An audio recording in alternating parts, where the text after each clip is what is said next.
जब कोई डिजास्टर हर साल 16.7 लाख लोगों की जान ले रहा हो तो क्या हम इसे इग्नोर करेंगे? लेकिन एग्जैक्टली यही हो रहा है और ये डिजास्टर है air pollution. India is among the most polluted countries in the world. As air pollution in the Indian capital hits hazardous level.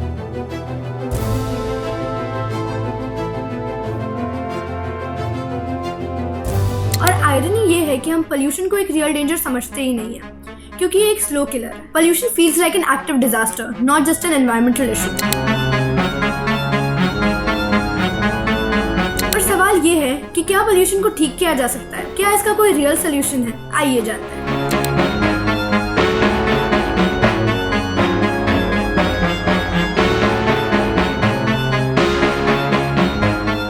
Pollution सिर्फ धुआं नहीं होता, इसके अंदर छुपा है एक silent killer, PM 2.5। What is PM 2.5? PM 2.5 एक बहुत छोटा पार्टिकल होता है, एक हेयर के स्ट्रैंड से 30x पतला, इतना छोटा कि ये लंग्स के अंदर जाके ब्लड तक पहुंच सकता है और फिर ब्रेन तक भी, which results in asthma, heart attack, lung cancer और यहाँ तक कि ब्रेन डैमेज भी।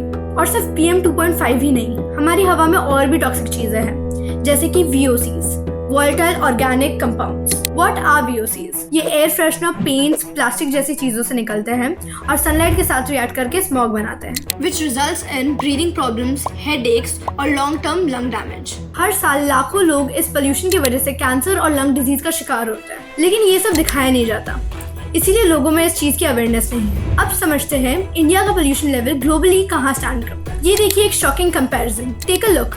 दिल्ली, मुंबई, कोलकाता जैसे बड़े शहर का पोल्यूशन लेवल और दुनिया के दूसरे big cities like New York, London, Paris का पोल्यूशन लेवल। ये सिटीज मैंने इसलिए भी चूज की थी ताकि we could not take population as a factor और एक्सक्यूज। इस प्रॉब्लम के सोल्यूशंस पे आते हैं। हर वीडियो में सुना होगा, ट्रीज लगाओ, पब्लिक ट्रांसपोर्ट यूज करो, पर असली इम्पैक्ट कैसे होगा? आओ डिस्कस करते हैं कुछ real impactful solutions. Air pollution का सबसे बड़ा सोल्यूशन, पब्लिक ट्रांसपोर्ट का इलेक्ट्रिफिकेशन। जब भी एयर पोल्यूशन को कम करने की बात होती है, सब लोग EV कार्स का ही नाम लेते हैं, पर सच ये है कि पोल्यूशन का सबसे बड़ा सोर्स पर्सनल कार्स नहीं बल्कि डीजल ऑटोज और बसेस है। इनफैक्ट एक सिंगल डीजल बस 40 डीजल कार्स के बराबर पोल्यूशन करती है। पब्लिक ट्रांसपोर्ट का इलेक्ट्रिफिकेशन बहुत जरूरी है, क्योंकि रियलिटी तो ये है कि अभी भी EVs मिडिल क्लास और लोअर इनकम ग्रुप्स के लिए एक लग्जरी है। इंडिया में करोड़ों लोग बसेस, ऑटोज और टैक्सीज पे डिपेंड करते हैं, जो कि अभी भी डीजल पे चल रहा है। अगर पोल्यूशन सच में कम करना है तो इन्हें इलेक्ट्रिक बनाना होगा। न्यू डीजल ऑटोज बैन होनी चाहिए और इलेक्ट्रिक ऑटोज पर अच्छी सब्सिडी मिलनी चाहिए। गार्बेज बर्निंग पे फाइन्स लगाओ, पब्लिक इन्वॉल्वमेंट बढ़ाओ। स्लम्स और इवन हाउसिंग सोसाइटीज में हर दिन कचरा जलाया जाता है,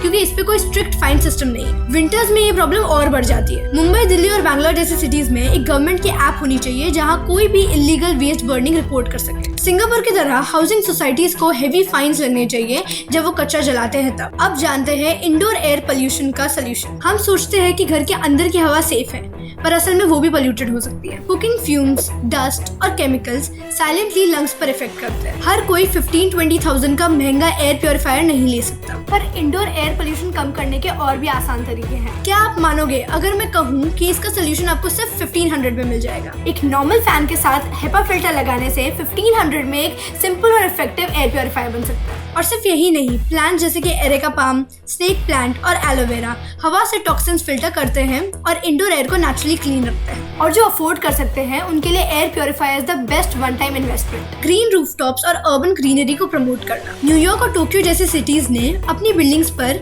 ग्रीन रूफटॉप्स मैंडेटरी कर दिए। इंडिया में भी ये सिस्टम लाना चाहिए, जहाँ रेजिडेंशियल और कमर्शियल बिल्डिंग्स पर ग्रीन रूफटॉप्स के लिए इंसेंटिव्स या अच्छी सब्सिडीज मिलनी चाहिए। ये ना सिर्फ पोल्यूशन कम करेगा, पर टेम्परेचर भी कंट्रोल करेगा और अर्बन हीट इफेक्ट रिड्यूस करेगा। Real time AQI tracking apps use करें ताकि आपको पता चले कि कब बाहर जाना सेफ है और कब नहीं। हर मास्क का पर्पस एयर पोल्यूशन से प्रोटेक्शन नहीं होता। Normal cloth mask PM 2.5 particles को फिल्टर नहीं करते। N95 या FFP2 मास्क ही सही प्रोटेक्शन दे सकते हैं। अगर आपको आपके घर में अच्छा वेंटिलेशन चाहिए और आपको आपकी इंडोर एयर को भी पोल्यूट नहीं करना है, तो सुबह के 6 से 8 और रात के 10 बजे के बाद ही विंडोज खोलना बेस्ट है, क्योंकि उस टाइम हवा क्लीनर रहती है। बीजिंग ने सिर्फ 5 साल में अपना PM 2.5 पोल्यूशन 34% कम कर दिया, लेकिन दिल्ली और मुंबई का पोल्यूशन वही का वही है और सिर्फ बढ़ता जा रहा है। जिस स्पीड से चाइना ने एयर पोल्यूशन कंट्रोल किया है, उसी स्पीड से अगर इंडिया भी एक्शन ले तो 5 साल में ही मैसिव इंप्रूवमेंट हो सकता है। So what are we waiting for?